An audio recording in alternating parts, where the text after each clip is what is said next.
a nosotros nos convenía producir manzanas, plátanos y caviar, y a ellos les convenía dátiles y enchiladas, dado esto. Si la tasa salarial fuera un 5 por decir algo, estaría aquí. Y en ese caso, a nosotros nos conviene nada más manzana y plátanos, de ellos caviar, dátiles y enchiladas. Entonces, bueno, eso lo determina. Otro de los supuestos que hay que romper y que también hay que considerar es el de los costos de transporte y los bienes no comercializables. El modelo no contempla per se costos de transporte, pero es importante contemplarlos. En el video que les mandaba de la crisis de que tiene que ver con el Evergiven, digo, de la empresa Evergreen, que sucedió ahora en abril, si mal no recuerdo, que fue que taponeó, porque es literal, taponeó el canal de Suez. Son canales estrechos que sirven solo para transitar los buques de mercancía, pero son buques muy grandes. Lo que nos sucedió ahí fue precisamente eso, una corriente de aire movió el barco y lo atravesó. Nos dejó una semana a nivel global sin intercambio comercial por esa zona. Lo que implica mayores costos de transporte porque hay que dar la vuelta completa a África por el Cabo Buena Esperanza y eso es carísimo en términos de fletes. Ahorita con la cuestión de los contagios por la variante Delta en China, van ya dos de los puertos más importantes que se han tenido que cerrar entre 1 y 2 semanas y eso también acarrea costos, eleva los costos de fletes. Todo el mundo se los disputa y eso incrementa los precios en una economía donde los precios de por sí ya están muy elevados, derivados de la hiperinflación o de la inflación que se está generando producto de un exceso de liquidez por las propias políticas contracíclicas. Por eso Estados Unidos está empezando a recortar de manera considerable ya los apoyos, porque necesitan volver digamos, a la economía de manera normal, sin tanto apoyo, porque eso genera mucha presión sobre los precios, que lo estamos viviendo en el caso de México también. En México no es tanto por lo que hemos hecho aquí dentro, en cuestión de política contracíclica. Tiene que ver más bien con dos cosas. El TEMEC que ha ayudado a impulsar la balanza comercial en el aspecto de lo que exportamos e importamos en el intercambio, y eso ha permitido fortalecernos y fortalecer nuestras empresas. Y dos, muy más importante todavía, es la cantidad de remesas que recibimos, porque cuando hubo política contracíclica no tuvimos la oportunidad de generar un ahorro interno como en la mayoría de los países donde estuvo la gente guardada con su ingreso íntegro, gastaba lo mínimo porque estaba guardada y se generó un ahorro que ahorita se está utilizando precisamente para reactivar el consumo. En el caso de México, el consumo se está viendo un poco bajo porque nuestro ahorro interno fueron las reservas internacionales que mandan, digo, las remesas internacionales que nos hicieron llegar nuestros compatriotas en Estados Unidos. Por supuesto, no es un logro que deba decantarse. Ningún país puede sentirse orgulloso de tener grandes cantidades de remesas, porque significa que tú no estás generando el empleo y tus ciudadanos se están trasladando a otros países para trabajar. Porque tú no puedes generar, digamos, los trabajos suficientes ni bien remunerados para que la gente se quede en tu país. Entonces, decir que una remesa es algo, un logro del gobierno, es una tontería, ¿no? Es al contrario. Pero bueno, así las cosas. Entonces vamos a introducir algo que es importante, les digo, los costos de transporte sesgan el comercio, sí, definitivamente sí lo sesgan. Y hay una relación directa con lo que llamamos los bienes no comercializables. Entonces lo que hemos ido haciendo es quitando los supuestos y los efectos de los costos de transporte hay que incluirlos para poder comprender qué es lo que pasa. Los costos de transporte no cambian los principios fundamentales de la ventaja comparativa o de las ganancias del comercio. O sea, ya vimos en la gráfica, la clase anterior, por qué es bueno el comercio, por dónde están las ganancias, incrementa el consumo, el nivel de bienestar. Eso no se cambia con lo del costo de transporte. Pero sí es un obstáculo al movimiento libre de bienes y servicios y por lo tanto afecta a la economía global por los factores que tienen que ver con la ayuda del exterior, la inversión internacional, los problemas de la balanza de pagos, ¿no? Eh, Pero bueno, podemos hablar un poquito de cosas de transporte. Estos problemas de balance de pagos y la cuestión internacional entran en política internacional cuando ya lo hablemos en noviembre, pero ahorita podemos introducirlos como una forma de tenerlos presentes, ¿no? Que es importante. Eh, Hay que observar que la economía global descrita por el modelo ricardiano del último apartado está marcado por una especialización internacional muy extrema. O sea, estamos siendo muy extremos al hablar de la especialización internacional. Estamos diciendo que el país se decanta casi en su totalidad a producir un bien y deja de hacer el otro. Casi en su totalidad también. Lo cual no es real, o sea, no funciona así en las economías. No es que te especialices hasta el 100. Por eso ayer que hablábamos, que hablábamos de los beneficios del comercio, con los distintos niveles de bienestar, les decía o les indicaba que el país sigue produciendo una pequeña cantidad del otro bien. Eso por una sencilla razón, porque hay productores locales que solo saben hacer eso y el país mantiene, digamos, una industria nacional de gente que decide mantenerse en ese rubro. Entonces, por eso es que existe esa cantidad ahí. No es extrema al 100 como lo menciona David Ricardo, eso no sucede. Bien, ok. Como mucho, entonces hay un bien que se produce en ambos países y todos los demás bienes se producen en nuestro país o en el extranjero, pero no ambos. Tres razones fundamentales para la especialización de la economía internacional real no llega a su extremo. Es decir, ¿por qué no se llega hasta el punto de que solo se dedique a la fabricación de paño, de trigo o de vino, de queso? Uno, que existe más de un factor de producción, reduce la tendencia hacia la especialización, que es lo que vamos a ver en el modelo estándar de comercio. O sea, ¿por qué no nos podemos especializar al 100, profe? ¿Por qué no se puede ir a producir solo paño, solo trigo? Por una sencilla razón. En la realidad, en la vida real, no es así. Existe más de un factor. Aquí tomamos el factor trabajo, que es el que menciona Ricardo, solo para comprender. Acuérdense que es el primer modelo que nos acerca a las dinámicas del comercio, pero no es perfecto. En la realidad sabemos que hay una tendencia global y hay existencia de tres factores de producción y por lo tanto ellos imperan o de alguna manera definen en la manera en cómo un país escoge qué productos va, se va a dedicar a producir o se va a especializar. No depende de un solo factor, depende de más de uno. Los países protegen, eso tiene que ver con la cuestión de la política, a menudo las industrias frente a la competencia extranjera. Y menciona Krugman, se va a ver en el capítulo 8 al 11, que es cuando vemos los efectos, por ejemplo, de los aranceles y este tipo de políticas, cuando ya las economías están intervenidas o cuando hay una regulación por parte del Estado. Ahorita recuerden que estos modelos, tanto el ricardiano como el estándar, son modelos que son liberales o de liberalismo clásico y neoclásico. ¿Y qué es esto el liberalismo? Bueno, no contempla al gobierno o al Estado y sus efectos sobre las dinámicas comerciales. Sabemos que sí intervienen, pero eso lo vamos a ir agregando poco a poco, ahorita todavía no. Recuerden, estamos viendo los primeros modelos que nos permiten tener como la idea general de cómo funciona el comercio. El transporte de bienes y servicios es costoso, esa es la realidad.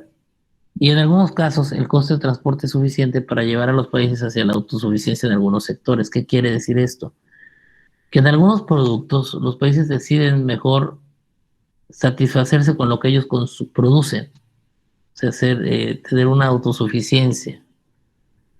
Sale caro traerlo, entonces no tiene caso. Entonces, en este punto, recordemos entonces lo que estamos hablando de los salarios, ¿no? De la tasa salarial y cómo, porque ellos producen unos y nosotros otros. Dice, supongamos ahora que hay un costo de transporte de bienes y que es una fracción uniforme del costo de producción, por ejemplo, el 100%. Este costo de transporte desincentiva el comercio, claro. ¿Por qué? Por ejemplo, los dátiles, menciona aquí el ejemplo, ¿no? La producción de una unidad de este bien requiere 6 horas de trabajo nacional o 12 horas de trabajo extranjero para un salario relativo de 3. 12 horas de trabajo extranjero tienen un costo equivalente a 4 horas de trabajo en nuestro país, por lo que en ausencia de costos de transporte nuestro país importa dátiles, porque nosotros no los fabricamos, nos sale muy caro, pero a ella les sale más barato. Pero si le agregamos a un costo de transporte, aparte del costo del producto del 100%, la importación de dátiles podría costar el equivalente a 8 horas de trabajo nacional. En 8 horas ya me pasa por encima lo que yo puedo pagar, entonces prefiero me sale más barato producirlo a mí que traerlo. Entonces, lo mismo sucedería para el país extranjero en cualquier caso, ¿no? Por lo tanto, el resultado de la introducción de los costos de transporte, en este ejemplo, mientras nuestro país todavía exporta manzanas y plátanos, importa enchiladas, caviar y dátiles, se convierten en bienes no comercializables que cada país produce por sí mismo. Un bien no comercializable es aquel que decidimos fabricar por nosotros. En la práctica hay una amalgama de costos de transporte. En algunos casos el transporte es realmente imposible. Servicios tales como los de una peluquería o la reparación de automóviles no pueden ser objeto de comercio internacional, excepto donde hay una área metropolitana que trasciende la frontera, como estamos hablando del comercio transfronterizo, ¿no? Claro, acá en Michigan, Windsor o en Ontario. Puedo hablar yo de Tijuana con el área de San Diego, San Isidro, esa zona, en los Dos Nogales. Bueno, ya saben, ¿no? En el caso de México y de Canadá, bueno, tenemos esas zonas ahí en la frontera que permiten que esto sí se lleve a cabo. Por ejemplo, lo vamos a ver más adelante, pero lo menciono ahorita. Cuando estudié la maestría, hacíamos muchos análisis sobre el clúster de servicios dentales que existe en la frontera norte de México con Estados Unidos. Luego muchos americanos, estadounidenses vienen a hacer trabajos dentales a México porque la mano de obra o digamos la calidad de los trabajos es igual o superior a la americana y es mucho más barato. Entonces ellos deciden venir para acá solo en esos casos. Muchos bienes acaban siendo de tipo no comercializable debido a la ausencia de fuertes ventajas de costo nacional o de altos costos de transporte. Entonces, bueno, la cuestión que hay que considerar es que los países gastan una proporción de su ingreso en bienes no comercializables. Entonces, cuando hablamos de las transferencias de renta, vamos a entender eso, ¿no? Y de la parte monetaria que se verían en las finanzas. Bueno, ¿esto por qué viene? Esta breve explicación de lo que está ahí. Porque ayer les había encargado que me analizaran unas cuestiones aquí, en las 5, 6, 7, 8, si mal no 8, 7, 8 y 9, perdón. Muy bien, les había encargado que analizaran estas tres interrogantes el día de ayer. No sé si alguno quiera participar y me diga su análisis de esas tres.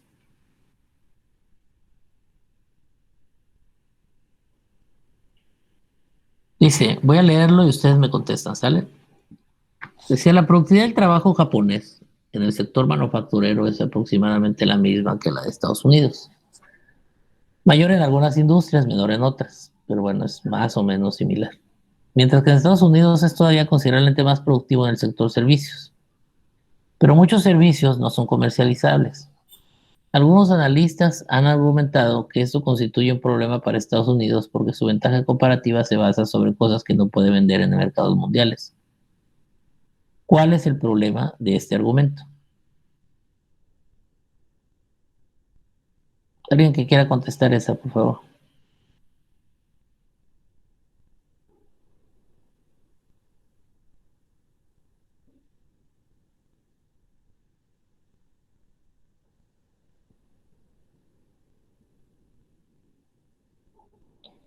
¿Alguien?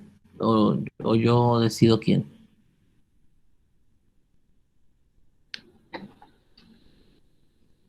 ¿Alguno de ustedes que quiera darme su opinión? No hay respuestas cerradas, recuerden. Yo no sé si se basa en eso del argumento que como Estados Unidos es más productivo en el sentido de servicios, su ventaja pues va directo a eso, que es a lo mejor le cuesta menos tiempo y menos costos a hacer este tipo de servicios, pero como son servicios nada más dentro del país, no puede compartirlos con otros países que pueden ayudarles. Entonces, por eso es la gran desventaja que tiene a Oh, comparación de Japón. ok, Rebeca, ¿y en qué se parece, por ejemplo, a México? Que también nosotros tenemos, ¿cómo se llama? Servicios en el cual no podemos compartir con otros. Así es. Por ejemplo, el caso de Baja California Sur, que es el estado donde tú vives. ¿Qué característica tiene nuestro estado? Que, que es más difícil traer las cosas, por ejemplo, como es en este caso los servicios, como puede ser la gasolina. Bueno, en realidad sale más caro por los costos de transporte traer productos. No son servicios, son productos. Ya sean combustibles o lo que ustedes quieran, sale más caro, es más complejo. Por lo tanto, aunque el país tenga presiones inflacionarias ahorita, suele resentirse más en esta zona, precisamente porque estamos geográficamente aislados. O sea, ¿cómo se los pongo? Muy fácil. Tienen ahí el Google todos, ¿verdad? Tienen sus celulares seguramente. ¿Me pueden, por favor, ustedes investigar rápidamente ahí? Pongan ahí la distancia entre Baja California Sur y Sinaloa, lo que nos separa. O La Paz y Sinaloa, pueden ponerle. ¿Quién que es la No, capital? son 431 kilómetros. Bueno, apúntenlo por favor ahí, 431 kilómetros. ¿Ya? Ahora búsquenme la distancia, por ejemplo, entre Marruecos y España.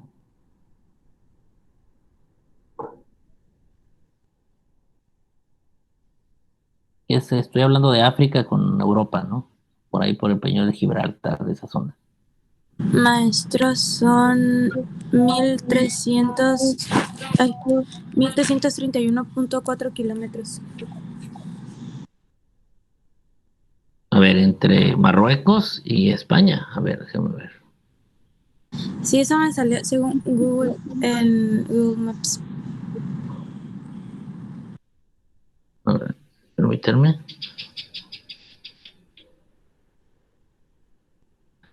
Ah, bueno, pero lo estás poniendo así. Pero me refiero a la distancia en el mar, la separación, no sé cómo ponerlo, ¿verdad? Déjame ver. Son 14 kilómetros de separación. La separación entre... ¿Sí? ¿Quién contestó, perdón?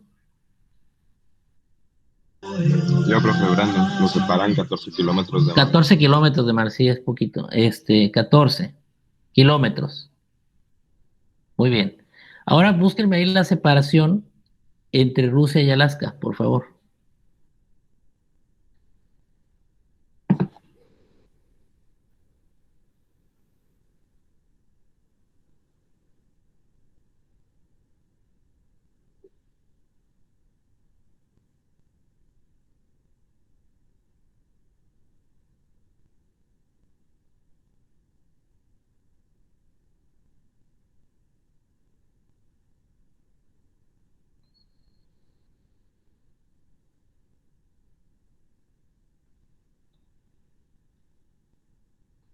¿Ya alguien lo encontró?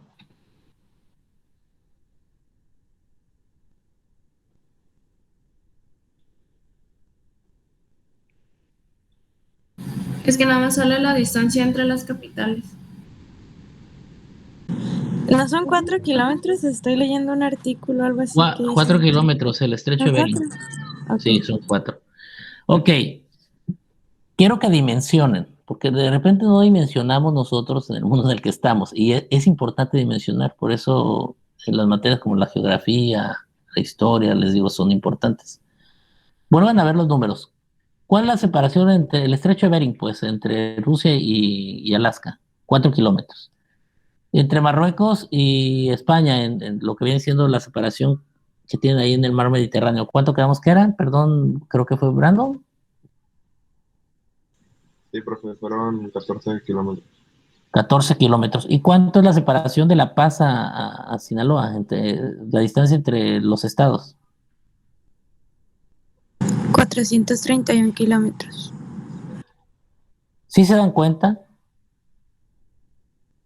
de eso? O sea, nos separa más a nosotros del macizo continental que lo que separa Rusia y Alaska y lo que separa a Marruecos de España. Maestro, Mándeme. Alaska de Rusia son cerca de 90 kilómetros. 90 que, bueno, aún así les ganamos. Según yo, el estrecho es de 4, pero bueno, ponle 90. Aún así sigue siendo mayor la distancia. A lo que voy es eso, dimensión. Yo de haber percatado de eso fue hace unos años con un amigo que es marroquí, que radica aquí, que es profesor ahí en la universidad, platicando un día, estábamos ahí, porque no me acuerdo qué andábamos haciendo.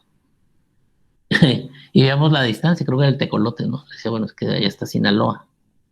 Me decía, él es que no, me dice, le parecía increíble que fuera mucho mayor que lo que ellos se separan de España. Pues le digo, sí, en realidad sí. Eso, ¿a qué viene el punto? Simple y sencillamente que los costos de transporte golpean a un lugar que está tan separado. En el caso nuestro, esa es la condición. Y otra cosa importante, Rebeca, es que el estado de California Sur se dedica concretamente al servicio y al comercio, pero sobre todo al servicio. Hablo de turismo. El turismo como concepto es un servicio no comercializable. ¿Estamos de acuerdo? No es algo que yo pueda llevar a un lugar. La gente viene. De hecho, ya lo vamos a entender que eso se le llama captación de divisa a los servicios como tal. Captamos las divisas. Por lo tanto, pues sí hay una cierta desventaja. Lo platicábamos ayer, creo que en radio lo toqué, lo del PIB. Cuando se contrae el PIB, en el PIB turístico mundial, casi a 50% se redujo ahora en la crisis. En pleno 2020 nos golpeó muy fuerte a estados como el nuestro. Y prueba está que ayer presentaba yo los informes de Coneval, donde hablábamos de la pobreza extrema. Baja California Sur está como el segundo lugar. Bueno, tiene también que ver con la cuestión del per cápita y eso, pero aún así sí nos golpeó porque tanto Quintana Roo como nosotros tenemos el mayor nivel de empresas que quebraron, relacionados sobre todo la mayoría con comercio y turismo. Y obviamente eso también impacta en la parte de la pobreza.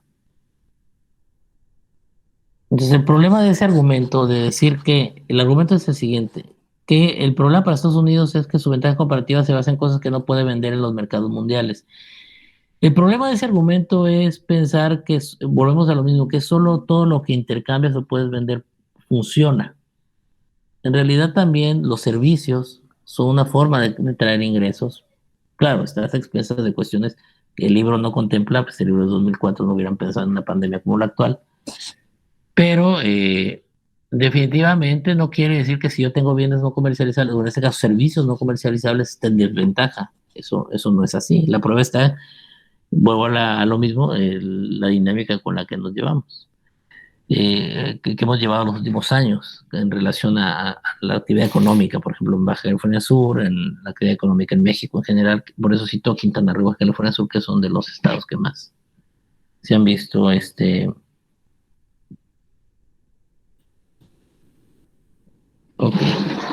eh, perjudicados ahorita con la dinámica de la pandemia, pero bueno, no quiere decir que eso excluya a un país de lo que viene siendo los beneficios del comercio, ¿no? El problema del argumento radica en eso, que va más allá de eso. Bien, el siguiente 8 era cualquiera que haya visitado Japón sabe que es un lugar increíble, caro, o sea, es muy caro. Voy a explicar cuando, bueno, no, les voy a explicar el siguiente semestre cuando hable sobre Japón y lo que le sucedió. Puede ser que mencione algo en política económica de él, porque tuvo un periodo de mucho superávit comercial, incrementó su cantidad de masa monetaria y eso presionó los precios, por eso es caro. Un país rico normalmente es caro. A pesar de que los trabajadores japoneses ganan aproximadamente lo mismo que sus homólogos de Estados Unidos, el poder adquisitivo de sus rentas es aproximadamente una tercera parte. O sea, fíjense, ganan casi igual que los americanos, pero les alcanza para menos, porque el poder adquisitivo se ve reducido por la inflación. A la inflación también la conocemos como el impuesto inflacionario. Ok, entonces amplíe la discusión del problema 7 para explicar esta observación. Piensa en los salarios y en los precios de los bienes no comercializables. Entonces, si esto sucede en Japón, ¿cómo impacta eso en los bienes no comercializables para los japoneses, por ejemplo?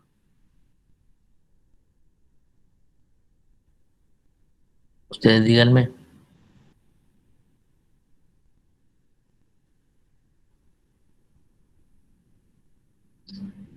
¿Alguien que quiera darme su opinión de esto?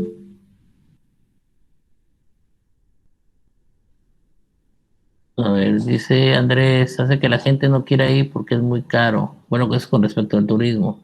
Así es. Pues por un lado es eso, ¿no? La vas a cuestionar si quieres ir para allá. Y con respecto a los bienes no comercializables, ¿qué sucedería? Si es una tercera parte de lo que ganan los americanos, lo que ganan ellos.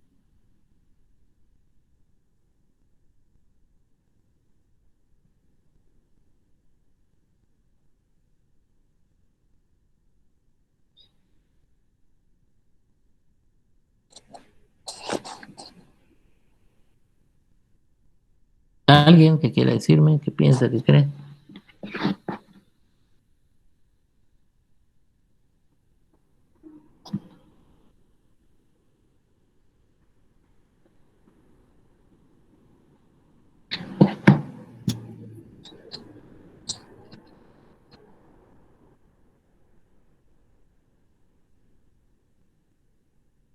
No, nadie.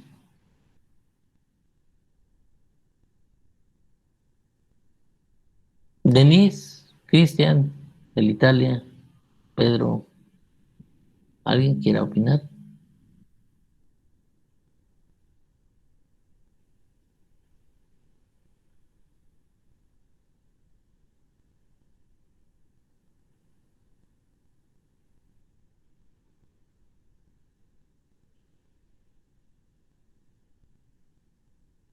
Bueno, en términos de, acuérdense que lo que determina quién produce qué es precisamente el salario. Entonces, si un país tiene salarios muy elevados, o bueno, más o menos similares, pero tienen problemas con la inflación,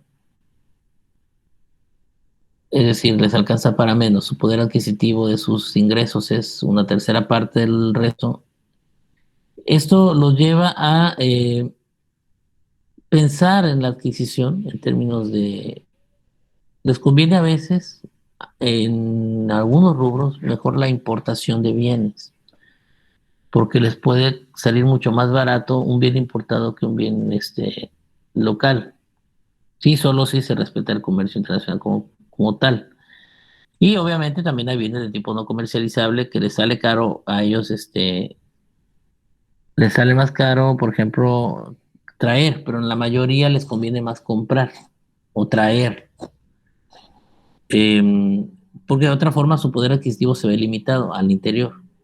Eso le sucedió a Japón, esto lo menciona Krugman en el 2004, venía del 90, toda la década del 90 fue crucial para los japoneses, hasta que reventó lo que es la crisis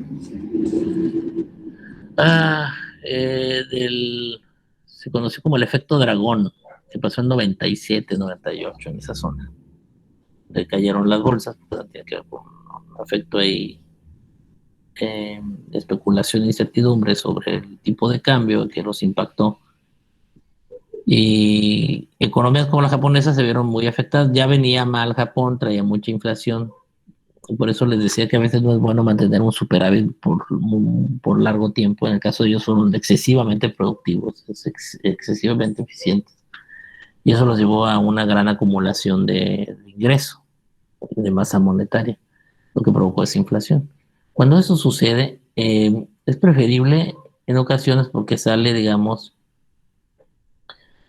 es preferible para ellos comprar a lo mejor del exterior porque les puede salir más barato que en el interior. En el interior la inflación está fuerte, entonces es caro los productos internos. Entonces los bienes no comercializables son pocos, prefieren ellos más bien exportar, a diferencia de Estados Unidos, ¿no? Que ellos pudieran tener problemas con esta cuestión de qué tan caro puede salir un bien japonés y prefiero mejor, como hablamos acá arriba, mantener ciertos servicios de tipo no comercializable.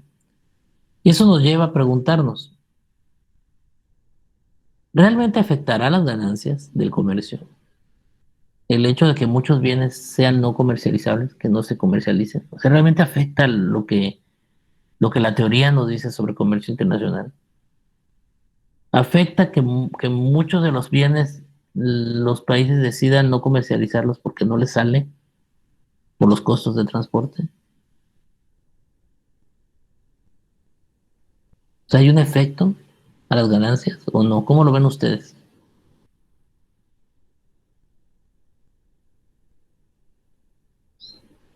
Es pregunta.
Sí, en efecto, en realidad el que existan los bienes no comercializables no afecta a las ganancias del comercio y lo vamos a estar analizando aquí. Parte del trabajo que vamos a realizar a final del curso es que voy a enseñarles a calcular algunos ratios sobre el dinamismo comercial y las relaciones comerciales internacionales para medir precisamente, se van a dar cuenta ahí que el comercio va creciendo conforme pasan los años, se va fortaleciendo, o sea, no hay una afectación real de los bienes no comercializables porque normalmente, como bien lo señalas, eh, los países, los bienes no comercializables son aquellos que les salen caros nada más por una cuestión de costo de transporte. Pero la mayor parte de los bienes que uno comercializa son aquellos bienes que no puedes producir, que no tienes acceso a ellos, que no hay manera que tú los puedas tener, porque no tienes esa ventaja comparativa. Y es ahí donde tú centras tu intercambio y viceversa. Y esto nos lleva a el análisis del concepto de John Stuart Mill. No lo vamos a ver, Krugman de hecho no profundiza en él, pero yo quiero sí detenerme un poco nada más para comprender el concepto de Stuart Mill. Stuart Mill es el tercero de los economistas clásicos en la economía. Cuando uno analiza economía clásica tiene que analizar a John Stuart Mill.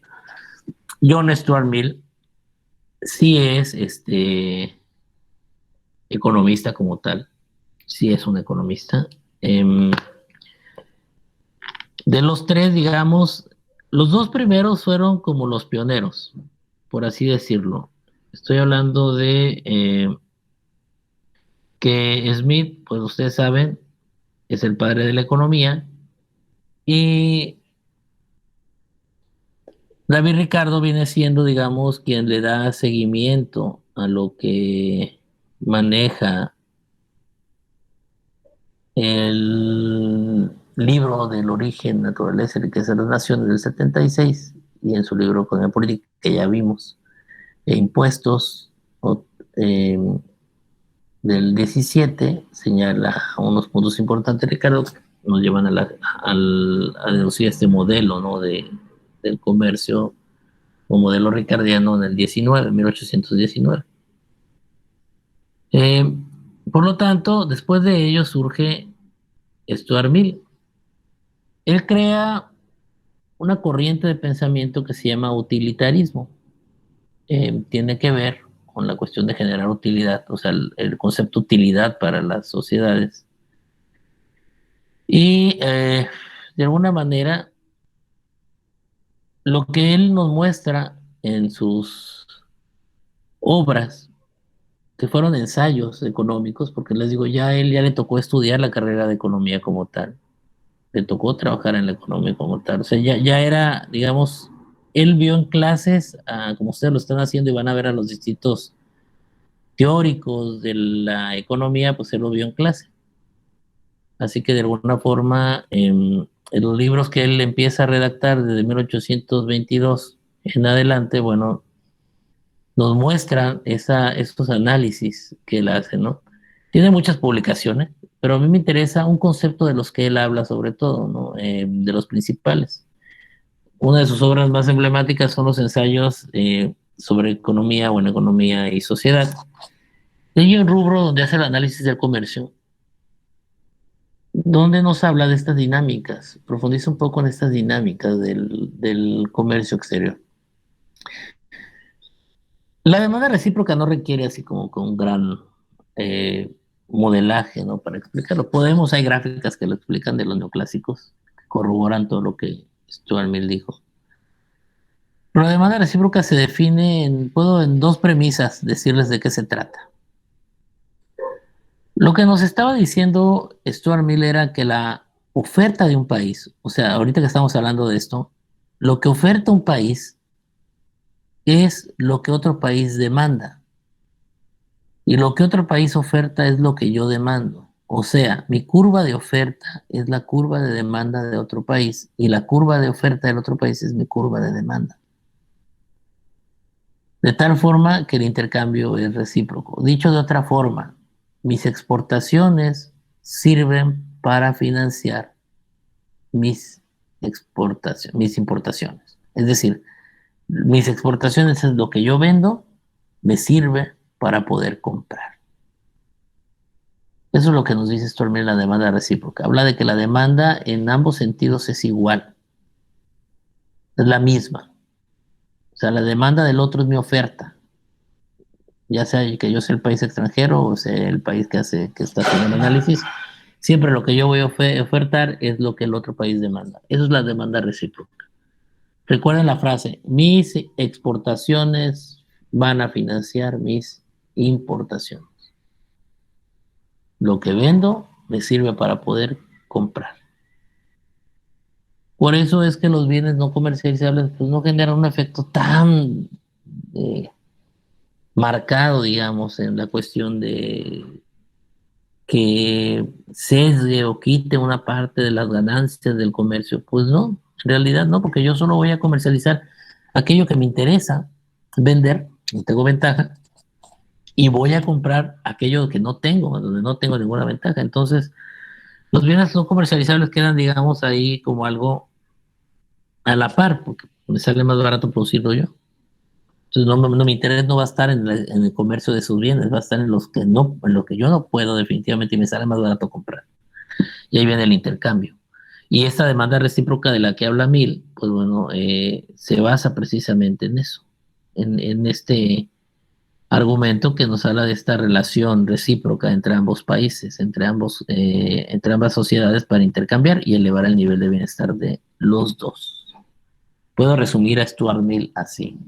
Y obviamente siempre pensando en generar una utilidad para cada una de las partes que están relacionadas. Y de alguna manera, Stuart Mill coincide con Ricardo, que son los trabajadores quienes de alguna manera, al ser productivos, generan un consumo productivo. Que luego esto también lo rescataría por ahí John Maynard Keynes en su obra cuando nos habla de que cuando una persona tiene un trabajo, pues genera una demanda efectiva, ¿no? Le llama él. Al final es este punto. Así que el consumo productivo para Mill era muy sencillo, era el que se mantiene y aumenta la capacidad productiva de la comunidad, es decir, yo consumo y eso genera que ese consumo que estoy realizando pues me haga más productivo para poder seguir consumiendo esos niveles. Entonces genera ese efecto. Así lo esboza Stuart Mill. Keynes le llama luego efecto multiplicador, bueno, explicaremos en detalle a qué se refiere Keynes cuando hace, digamos, ese esbozo, ¿no? Pero son como, si se fijan los clásicos, lo que son como brochazos donde dejan de ver las ideas y luego se retoman.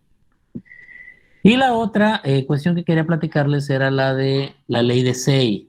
Ya lo platicamos al inicio del curso, quiero recordárselas nada más. La ley de Say ha sido mal interpretada siempre cuando hablamos de que a cada oferta le corresponde una demanda. La gente siempre interpretó que todo lo que se ofrece en el mercado se vende. No es así. De hecho, los bienes no comercializables nos dice precisamente eso. Si un país me ofrece un bien que a mí me sale más barato porque el costo de transporte es muy elevado, yo no lo voy a comprar. Entonces, podríamos decir es que no se está cumpliendo la ley de SEI.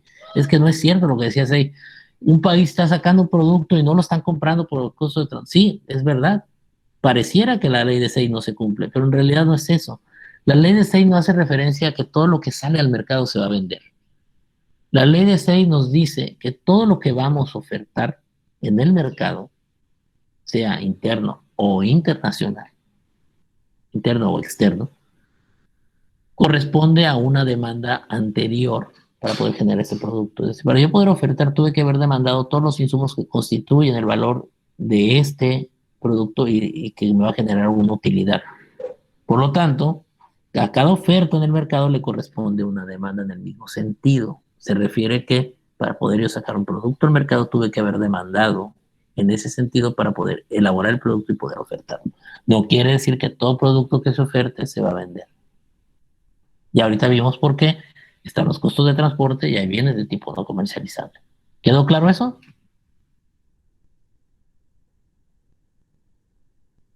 ¿Sí quedó claro eso, muchachos? Sí, profe. Ok, estoy hablando de conceptos nada más, si se fijan. Ya mañana entramos con Heckscher-Ohlin. Investíguenme hoy de Heckscher-Ohlin, por favor. Mañana nos guapeamos porque quiero prender cámaras. ¿Sale? Sí, profe. Ok, para platicar. Va a ser la clase y aparte quiero dialogar con ustedes un poco de algunos puntos. Muy bien. Disfruten su día. Nos vemos mañana. Bye. Bye. Gracias.